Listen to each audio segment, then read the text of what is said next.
ಅಂದ್ರೆ ನಾವು ಉಸಿರಾಟ ಆಡಕ್ಕಂತೂ ಆಗ್ತಾ ಇಲ್ಲ. ತಲೆನೋವು ಮಾತ್ರೆ ತಿನ್ನೋದು ಡೈಲಿ ಮಲ್ಗೋ ಕೆಲಸ ಆಗೋಗೈತೆ. ವಾಸನೆಯಲ್ಲಿ ಎಷ್ಟು ದಿನ ಬದುಕಕ್ಕಾಗುತ್ತೆ ಸರ್ ನಾವು? ತುಂಬಾ ವಾಸನೆ ಬರುತ್ತೆ ಗಾಳಿ ಬಂದ್ರೆ. ಮಕ್ಳಿಗೆ ಹುಷಾರಿಲ್ಲ, ಜ್ವರ ಐತೆ, ಕೆಮ್ಮು ಐತೆ. ಗೌರ್ಮೆಂಟ್ ಅವ್ರು ಏನ್ ಮಾಡ್ತಾ ಇದಾರೆ? ಎಲ್ಲ ಓಟ್ ಕೇಳ್ತಾ ಇದ್ದಾರೆ ಗನೆ, ಓಟ್ ಹಾಕ್ಸ್ಕೊಂತ ಇದ್ದಾರೆ ಗನೆ, ಏನು ಮಾಡ್ತಾ ಇಲ್ಲ. ಆ ಓಟ್ಗೆ ಬಂದಾಗ ಬರ್ತಾರೆ, ಆಮೇಲೆ ಬರೋದೇ ಇಲ್ಲ ಈ ಕಡೆ.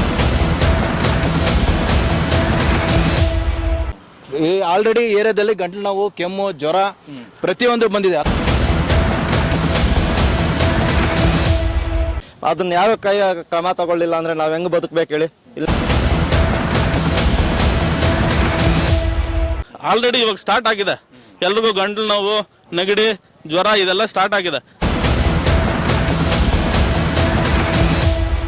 ಎಲ್ಲ ಜನ ಎಲ್ಲ ಮಾಸ್ಕ್ ಹಾಕೊಂಡು ಈ ರೋಡಲ್ಲಿ ಹೋಗ್ಬೇಕು ಅಂದ್ರೆ ಮೂಗ್ ಮುಚ್ಕೊಂಡು ಹೋಗ್ತಾರೆ ಸರ್. ನಾವು ಜೀವನ ಮಾಡ್ಬೇಕಾ ಇಲ್ಲಾದ್ರೂ ಹೋಗಿ ಸಾಯ್ಬೇಕಾ ಅಂತ ನಮ್ಗೆ ಅರ್ಥ ಆಗ್ತಾ ಇಲ್ಲ.